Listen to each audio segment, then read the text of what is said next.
Kag sa numero 1 sa mga balita, subong adlaw.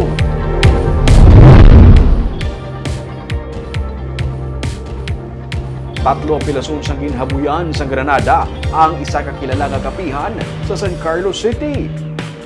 Makita pa sa sining nga CCTV footage ang paglupok sa Granada sa kapihan sa Medina sa Sitio Medina, Barangay Rizal, San Carlos City, Martes sang aga.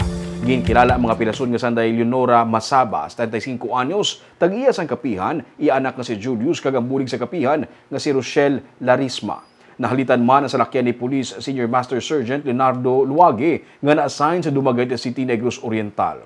Sunod sa Deputy Chief of Police sa San Carlos PNP nga si Major Ryan Villasario, galayon nga nagpalag yung suspect matapos nga mahaboy ang granada sa kapihan. Tigayon nga naaresto sang kagabi ang isa ka job order employee sa Department of Public Works and Highways nga amo ang suspect sa paghaboy sa granada. Sunod sa kay Mayor Renato Gustilo sa San Carlos, galigon nga naaresto ang suspect nga yara sa kustodiya sa San Carlos City PNP.